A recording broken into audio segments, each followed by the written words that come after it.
Very good afternoon to all of you. Thank you for joining us for this weekly media briefing. Before we begin, I have a small announcement, and then we'll move on to a few questions. At the invitation of the government of Sri Lanka, Prime Minister of State for External Affairs and Parliamentary Affairs, Sri V. Muralidharan, will visit Sri Lanka from 3rd, 4th February to participate in the 75th Independence Day celebrations of Sri Lanka, that is on 4th February 2023. During the visit, the Honourable Minister of State will also have separate bilateral interactions with the President and Foreign Minister of Sri Lanka. He will also have an interactive session with prominent members of the Indian diaspora. We will share with you more details later. That was a brief announcement that I had. Happy to take a few questions. Yeah, today when it starts, you share, and then I'll go. Sir, this is Abhishek Jha from CNN News 18. My question is regarding this media report that is coming from USA, where it has been reported that Prime Minister Modi may be having a meeting with President Biden, and USA side is very keen to have him somewhere around May, June. So if you could just say whether the possibility of Prime Minister's visit is being explored. What is the exact question? Possibility of a visit is being explored. It is being explored by the NEA. Okay. I saw your hand. Siddhant, go ahead. I'll come back to you. Hi, I'm Siddhant from Beyond. My question is, we have seen the Khalistani violence in Australia. Has the government raised the matter with the government in Australia? And also we have seen similar incidents in Canada as well. With the Canadian government as well, we have raised the matter. Look, could you be a little more specific? What violence are we referring to in Australia, and what are you talking about? In Australia, we saw the violence over the weekend by the Khalistani extremists attacking the Indians. And the Canada one, which one do you have in mind? In Brampton, there was the a attack on temple where we saw vandalization. So okay, fair enough. Yeah, go ahead. Kadambari Sharma from NDTV India, almost same question. जो वहाँ पर Australia में हमारे जो high commissioner हैं, उन्होंने मुलाकात की प्रीमियर से विक्टोरिया में और मंदिर भी गए, लेकिन क्या ऑस्ट्रेलिया की तरफ से किसी सख्त कार्रवाई का आश्वासन मिला है इस सड़क पर हुए इस झड़प में जिसमें 2 लोग घायल भी हुए हैं? Okay. One second. Yeah, go ahead. Manush. Microphone. Manas from PTI. There's been a report in the Bangladeshi media that Bangladesh government has sought a revision of the power purchase agreement it had signed with Adani Power for procurement of power from its Jharkhand plant. Okay. So do you have anything to say on this report? Hasini? Thank you. So Hasini Heather from The Hindu. It's been about a week since the government issued notice to Pakistan for calling for amendments to the Indus Waters Treaty. I wanted to know 2 questions. One, whether Pakistan has responded in any way, shape or form, and whether the World Bank has said anything. And the second being that the Court of Arbitration the Permanent Court of Arbitration in The Hague has begun to hear the Indus Waters Treaty case on Kishanganga and Ratle. Does this mean that whatever the outcome, and where India is not, does this mean that whatever the outcome... Sorry, India is not present over there. India has boycotted the proceedings. Does this mean that whatever the outcome of this will not be accepted by India? Okay. Let me take this round and I'll come back to a few questions. Abhishek, your question was regarding some media report, right? Look, I'm not going to get into commenting on such media reports. As you're very well aware, and I love saying this multiple times, I don't have a crystal gazing ball. We will announce high-level visit at the appropriate time. At this point, I'm not aware of any specific date or visit. However, as you know, there are visits going on there. And so let me not prejudge anything. I saw some report, but best avoided commenting on such reports. Siddhant, your question was regarding Australia and in fact and Canada, and there was some the attack that happened. I think it was January 30th. Let me first of all say we strongly condemn such attack by extremist elements, and we urge local authorities to investigate and punish the perpetrators. We have been repeatedly taking up with the Australian authorities our concerns about actions by such elements, including those that are proscribed terrorist organizations, in fact. We have also conveyed our firm rejection of the so-called Khalistan referendum and the politically motivated exercises by extremist elements. You had a specific query about it's been taken up with the Australian authorities. As I mentioned, we have been taking up. We have requested Australia to ensure the safety and security of members of the Indian community and their properties, and to not allow the use of Australian territory for activities that would be detrimental to Indian territorial integrity, security, and national interests of India. We have, in this regard, noted the comments by some Australian leaders condemning the violence in Melbourne, and we will continue to take up this issue with the Australian authorities. In Canada, you had mentioned about a Canada incident. In that context, you would have seen the comments, I think, by the Canadian foreign minister denouncing the vandalism. We reaffirm this position strongly, and we, of course, condemn such acts of vandalization. So that's broadly what I wanted to say. आपने पूछा हिंदी में, देखिए जो Australia में अभी जो incident के बारे में जिक्र कर रहे थे, ऐसे एक्सट्रीमिस्ट एलिमेंट्स द्वारा ऐसे हमलों को हम स्ट्रांगली कंडेम करते हैं, और जो ऑस्ट्रेलियन जो अथॉरिटीज़ हैं उनके अपराधियों के जांच करने के लिए और उनके ऊपर कार्रवाई करने के लिए हम आग्रह करते रहते हैं, किया भी है। जैसे ऐसे प्रतिबंधित आतंकवादी संगठन सहित ऐसे तत्व द्वारा ऐसे जाने वाली कार्रवाई के बारे में अपनी चिंताओं को बार बार हमने ऑस्ट्रेलियन अथॉरिटीज़ या अधिकारियों के सामने उठाया है। ये तथाकथित खालिस्तान रेफरेंडम की जो जिक्र किया था और एक्सट्रीमिस्ट एलिमेंट्स द्वारा राजनीतिक रूप में ऐसे जो एक्सरसाइज या एक्शन लेते हैं, इस पर हमारी दृढ़ अस्वीकृति को भी हमने अवगत कराया है ऑस्ट्रेलिया के अथॉरिटीज़ को। हमने उनको कहा है कि भारतीय समुदाय के सदस्य और उनकी संपत्ति की सुरक्षा सुनिश्चित करने के लिए और भारत के क्षेत्रीय अखंडता, सुरक्षा और राष्ट्र हित के लिए हानिकारक गतिविधियों के लिए ऑस्ट्रेलिया क्षेत्र के उपयोग का अनुमति नहीं देने का अनुरोध भी किया है। इस जो इंसिडेंट हुआ मेलबर्न में, हमने इस इंसिडेंट की निंदा करने वाले ऑस्ट्रेलिया नेताओं की टिप्पणी पर भी हमने गौर किया है। हमने देखा है कि कुछ लोगों ने, कुछ लीडर्स ने ऐसे टिप्पणी किया है कि उन्होंने इसको खंडन किया है ऐसे एक्ट्स का। कनाडा का भी एक प्रश्न था कि हमने उस बारे में, हम कनाडा के विदेश मंत्री ने एक ट्वीट अपने कमेंट्स दिए हैं जिसमें उन्होंने निंदा की है। हम ऐसे ये जो स्टेटमेंट है उनका जो पक्ष है, इस स्थिति की पुष्टि करते हैं और ऐसे वैंडलाइजेशन या अटैक्स के बारे में हम बड़ी निंदा करते हैं। कादम्बनी, आई थिंक दैट आपकी जो प्रश्न था इसका आंसर उसी में है।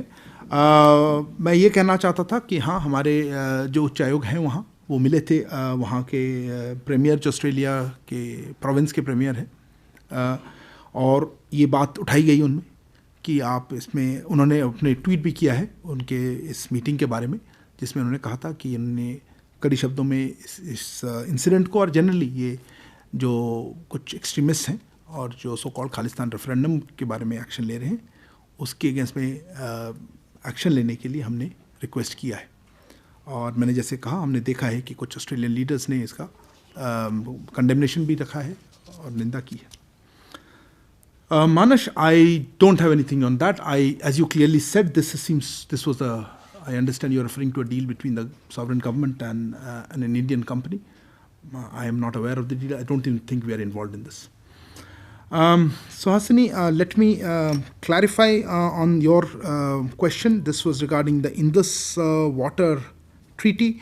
Last week, as you said, we have issued, or rather our Indus Commissioner, India's Indus Commissioner for Indus Waters, Commissioner for Indus Waters, issued a notice on 25th of January for the modification of the Indus Water Treaty of 1960 to his Pakistani counterpart. This notice was issued with the intent to provide Pakistan an opportunity to enter into government-to-government negotiations to rectify ongoing material breach of the treaty. We have called upon Pakistan to notify a suitable date for the commencement of interstate bilateral negotiations under Article 12.3 of the treaty within 90 days. I am not aware of a response from Pakistan as yet. I also don't know if I'm not aware of any response or comment by the World Bank. In any case, our notification by the Indus Commissioner was to his Pakistani counterpart, not to the World Bank. I would not speculate. You had asked me on the Court of Arbitration. That's a legal process. I would not speculate as to our position or the exact modality or approach. You are right. We are not involved or participating in that process. But further steps, I would not like to prejudge at this stage. Next round of question. कौन C part आपने तो पूछा ही नहीं anyway अच्छा हिंदी में चाहने की बात होती नहीं आपको प्रश्न है तो पूछिए मैं जवाब दूंगा देखिए 25 जनवरी को हमारे जो भारत के कमिश्नर फॉर इंडस वाटर्स कहलाते हैं उन्होंने अपने पाकिस्तान काउंटर पार्ट को जो सिंधु जल संधि के मॉडिफिकेशन के लिए उन्होंने नोटिस जारी की है जो 1960 की जो ये संधि है इस नोटिस को पाकिस्तान को इशू इसीलिए किया गया कि ये जो material breach ongoing material breach है उस संधि में उसको सुधारने के लिए एक मौका दिया जाए कि गवर्नमेंट टू गवर्नमेंट नेगोशिएशंस शुरू करें और इसको अवसर प्रदान करने के लिए ही हमने ये नोटिस इशू किया है हमने पाकिस्तान को कहा है कि 90 दिन के अंदर इस ट्रीटी के तहत जो बायलैटरल नेगोशिएशन उनके आर्टिकल 12(3) के तहत जो अलाउड है उसमें उसको शुरू करने के लिए अपना कोई डेट वो बताएं और उसको अधिसूचित करें ताकि हम इसको आगे ले जा सकें अभी तक मुझे ऐसा कोई खबर नहीं है कि पाकिस्तान ने जवाब दिया है सुहासिनी ने पूछा था कि वर्ल्ड बैंक ने इसमें कोई जवाब दिया हमने वर्ल्ड बैंक को लिखा तो नहीं था और ना ही मुझे मालूम है कोई ऐसा कोई रिस्पॉन्स आया है वर्ल्ड बैंक की तरफ से if I could have next round of question somebody one by one hold on you just answer या Yeshi This is Yeshi Seri from the New Indian Express. India had sent an invite to Pakistan for attending the SCO Foreign Ministers meet. Any response from them? And what's the update on the 8 naval officers? It's been 6 months, 6 bail pleas have been rejected. That's the second question, but anyway. So, okay. Okay, I saw, yeah, please. Sorry, whose hand was up? Yes, sir. Please, before you. Yeah, go ahead. I'll come back to you. Sir, Shailesh from National Defense, sir. Sir, can you please tell us something about our NSA Ajit Doval sir's visit to US? And we hear that in media reports that perhaps US is ready to give away the technology of G414, or rather to produce the engine or something like that in India. Besides that, there was a delegation also that had prominent members. Industrial delegation also. Can you also tell us about that? Shorter questions, please. Okay, fair enough. Sorry, before I come to you, go ahead. Sir, Rishikesh from PTI. Has any government approached India to inquire about the status of Adani? Sorry, repeat the question. Has any government? Any foreign countries approached India to inquire about the status of Adani? Which erupted after the recent controversy. Please frame your question correctly. I am not still understanding this. Any foreign government approached us to inquire about the status of Adani group. Okay. Because Adani group is engaged in lots of infra project or other foreign countries. Like I'm not sure this is a foreign policy related question. Anyway, since you asked, I'll try to give you a response. Yes, please go ahead. This is Manish Kumar Jha from Financial Express. The similar question regarding the National Security Advisor visit to United States.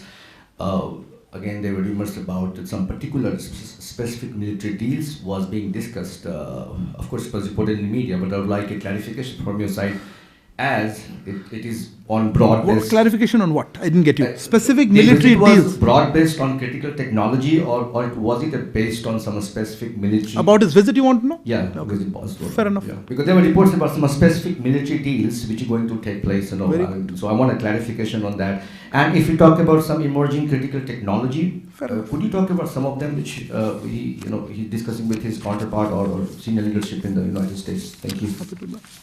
Okay, Kalur. Kalur from the Hindu. Sir, of course, this is the year for G20, and India was expected to highlight its economic and all over achievement in the financial field for the world to see.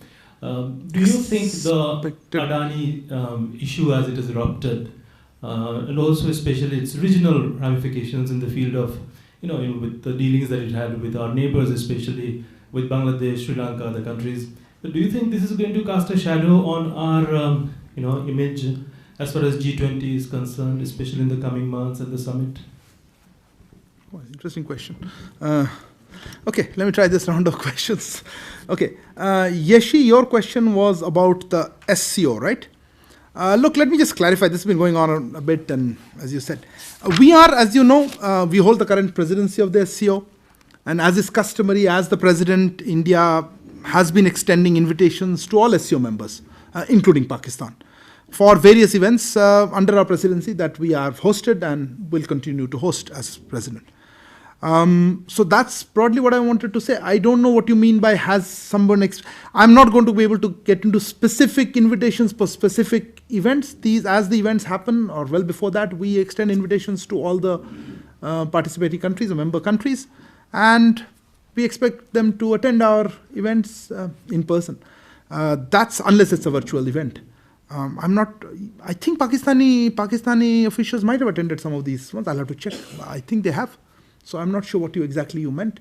On specific, let's say meetings, I don't have confirmation who all confirmed, who have not confirmed. So that's so you wanted the foreign ministers. Look, I don't know exactly how many have confirmed, who all have confirmed. I don't have the details. The foreign minister meeting is not for some time now. We'll let you know closer to the date as we get to that. You also asked about the 8 naval officers in that. Look, let me reiterate largely what we have been saying on this, that we attach a lot of priority to this case, I would say, and that we are following up.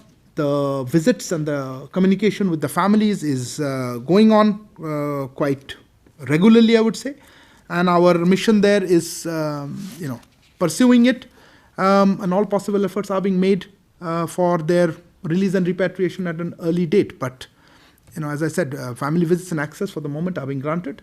I don't have any particular update this week. If there is, we will certainly share that with you. Salish, you asked about the NSA visit and some G414 you mentioned.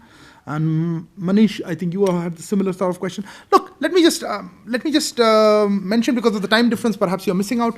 We have issued a detailed press release, quite a detailed press release, about the NSA's visit. I think it was yesterday morning we issued it. I have that actually here with me. I would also draw your attention to a very detailed fact sheet that the United States government has issued on that. One of the key elements of NSA's visit, and in fact, if I could just mention this, was that you would recall that in May 2022, Prime Minister Modi and President Biden, who were then meeting on the sidelines of the Quad Leaders Summit in Tokyo, announced what the India-US is called Initiative for Critical and Emerging Technologies. And that is, I think, is being called ICET. ICT is led by the National Security Council, Secretariat of India, and the US National Security Council under their White House. In fact, during NSA's visit this week, which is ongoing visit, the first meeting, the inaugural meeting of this ICET took place. And both countries, I would say, took concrete steps to give shape to the vision of the two leaders by announcing specific projects and proposals for building technology value chains, as you would notice, and you ask some areas: quantum technology, semiconductors, space, telecom, and also defense or enabling defense co-production. We believe that through ICET, India and the US have added a new dimension of strategic technology collaborations to our robust bilateral agenda. And as trusted partners, both countries will engage more closely in these emerging technology domains. One unique and key aspect of ICET is participation of multiple stakeholders, including industry, research and innovation ecosystem, to bring sort of a whole of government approach to realizing these collaborations. If you want more details, I would urge you to look at those the press release that we have issued, as well as the fact sheet that the American side has issued. Insofar as specific defense deals are concerned, look, I would be hesitant to comment on it. Anything that's not, the visit is still ongoing, but I noticed that under the Defense Innovation and Technology Cooperation fact sheet issued by the US side, it says that the US side says that we have received an application from General Electric to jointly produce jet engines that could power jet aircraft operated and produced indigenously by India. The United States commits to an expeditious review of this application. I don't think we should go beyond that. What has been said, that should answer your question also. Rishikesh, you had mentioned about whether foreign governments have approached India about status of Adani Group, something like that. Look, I don't know if they will approach me. I'm not aware of any such outreach at all. I don't think it's a foreign policy issue. If there is any query that they might have vis-a-vis a private organization, maybe they'll route it through to other concerned departments, but I'm not sure. I'm certainly not aware of it. I don't think we have been approached by any government. Kalol, your question also was, I think, on an extension of that. Do you think this will cast a shadow? Look, I don't want to get into stuff that is beyond our domain. I'm not sure what will cast a shadow exactly. Frankly, my understanding is there's a company has lost share value, and they have withdrawn an FPO. I'm not sure whether I think that'll be extrapolating a bit much to say it'll cast a shadow on India's G20. I think India will showcase various elements of, and we have highlighted this, including tech, including fintech, including our economic success, etc. So my answer would probably be a no. But again, I don't think, frankly, it's a foreign policy related element. Some more questions I had? Yes. You had asked a question already. No? Sorry. I always think you always ask a question. Go ahead. Apologies. In my mind. Go ahead. Sir Madhurendra news nation से बताइए. मेरा सवाल है कि शालिग्राम का जो पत्थर है दरअसल वो नेपाल से भारत लाया गया है जी. और अयोध्या पहुंच चुका है. इस पत्थर से भगवान राम की प्रतिमा बनेगी राम मंदिर में. इस घटना से आपको लगता है कि भारत और नेपाल के संबंधों को और मजबूती मिलेगी, खासतौर पर पीपल टू पीपल रिलेशन? और बैकग्राउंड में जानना चाहूंगा क्या इसको लेकर भारत और बैकग्राउंड में जानना चाहते हैं आप? बैकग्राउंड भी जानना चाहता हूँ कि भारत और नेपाल के बीच किस तरह की बातचीत हुई दरअसल, जिसके बाद शालिग्राम की इस पत्थर को भारत लाने में जो है वो भारत. अच्छा ठीक है, पूछा तो मैं उत्तर दे ही दूंगा. नीरज पूछिए, आपका भी यही प्रश्न था? वो भी आप बैकग्राउंड में पार्ट जानना चाहते थे? नहीं, अच्छा ठीक है. और किसका प्रश्न था? You guys know, you haven't asked. Go ahead. Yeah, sure. Shashank, yeah. Shashank Mattu with the Mint. So, Undersecretary of State Victoria Nuland is in town. She met with the External Affairs Minister. Left, no? But anyway, go ahead.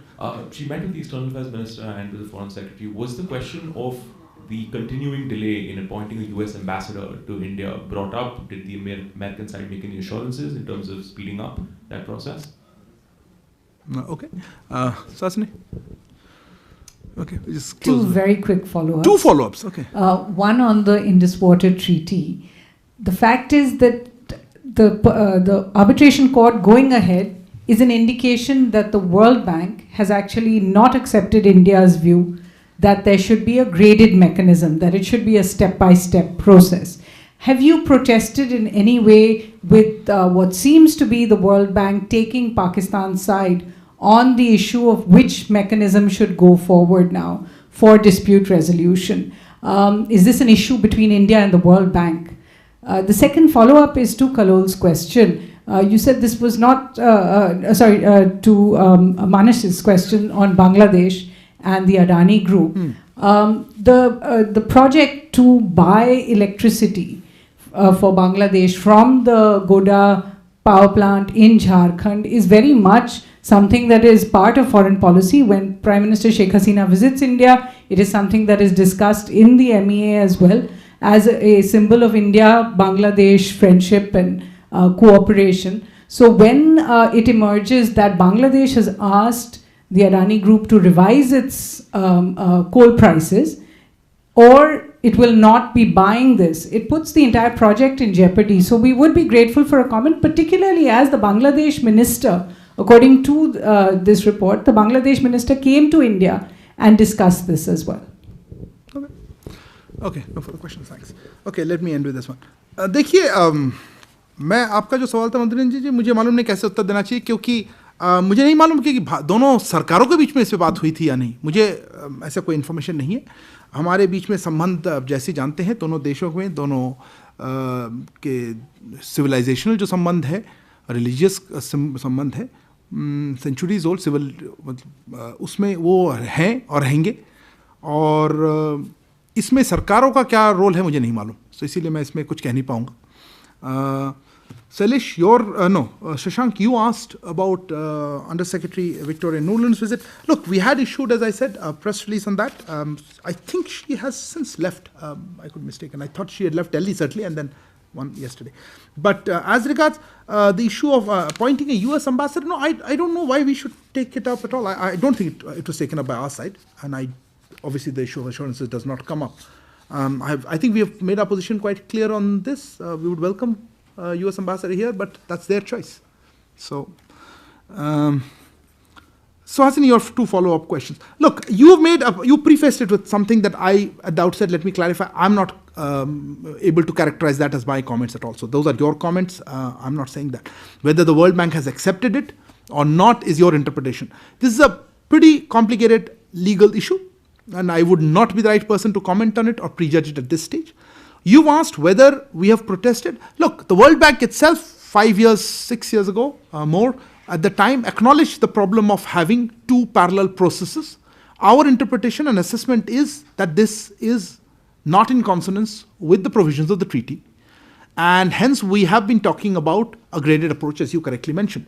I don't think that our position has changed at all on this. I don't know whether the World Bank has changed its position. You are making an assumption based on their action here that they have. This is open to interpretation. They have, I saw that. You've been saying that. That was a statement made in October when they were going ahead. They made a comment, I think, earlier in the year, last year, when they said, look, both sides have asked for this, so we are going ahead. I don't think they are in a position to interpret the treaty for us. I think it's a treaty between our two countries.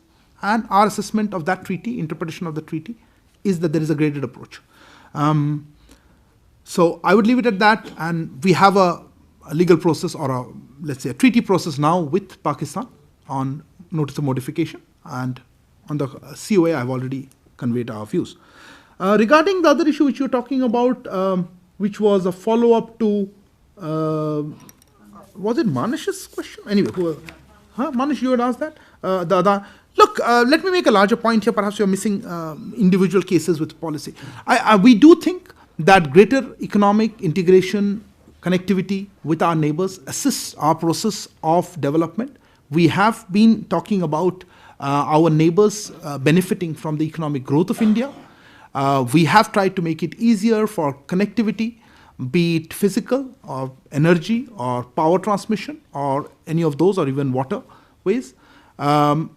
This is a part of our larger strategy of neighborhood first. And under that, we of course would like to see greater economic interconnection, integration of projects, investments, Indian. But if a certain project is not working for financial or economic reasons, I don't think that's a reflection on the relationship. And we will continue with our efforts to see how we can bring our two countries closer together through greater economic investment and trade linkages. Okay, thank you very much for joining us today. See you next week.